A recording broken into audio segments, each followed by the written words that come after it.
Баршаңызға қайырлы күн. Сіздермен Сабина. Менің каналыма қош келдіңіздер. Бүгінгі видеода рассольник жасаймыз. Видеоны соңына дейін мұқият көріңіздер. Аз ғана май құйып, етімізді салып, жақсылап қуырып аламыз.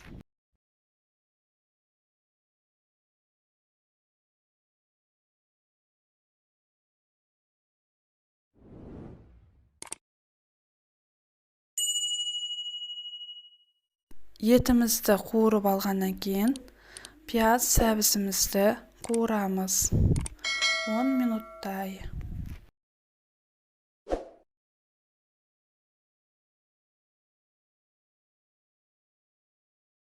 Жақсылап қуырып алғаннан кейін, су құямыз, шамамен 2 литрдей.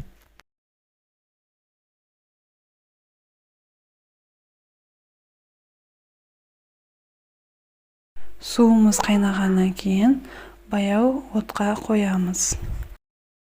Суымыз 15-20 минут қайнағаннан кейін арпамызды, яғни перловканы саламыз.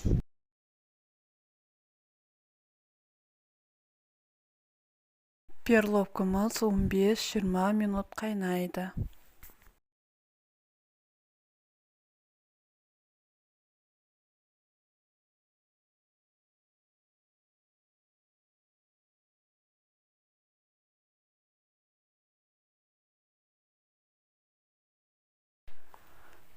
Картошканы саламыз.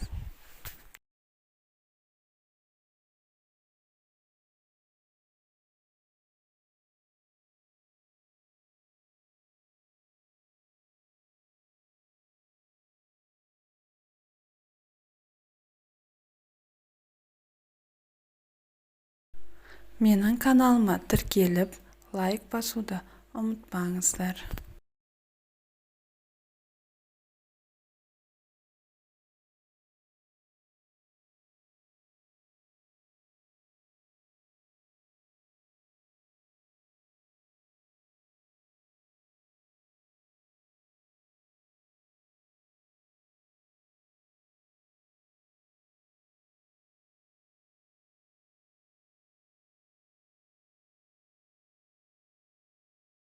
Картошкамыз піскеннен кейін тұздалған қияр суын құямыз.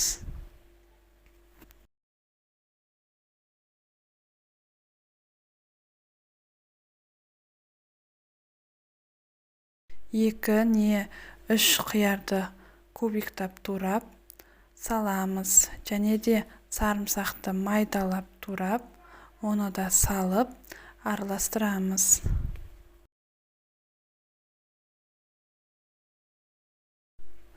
Тұзымызды саламыз.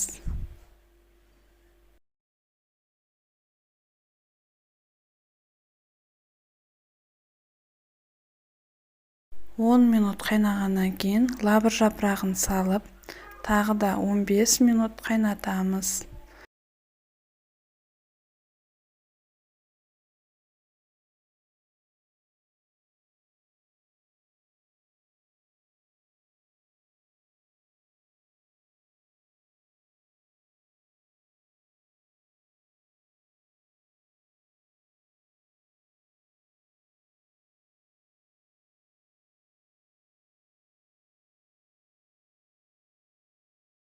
Он 15 минуттан кейін лавр жапырағын алып тастаймыз.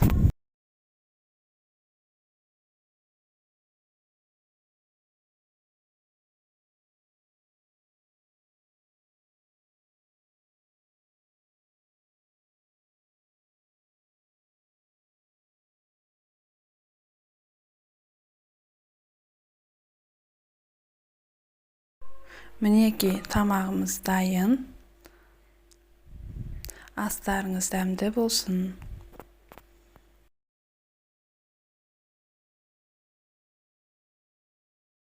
Менің рецептіме жасасаңыз, әрі тез, әрі дәмді шығады. Маған лайк басып, тіркелуді ұмытпаңыздар.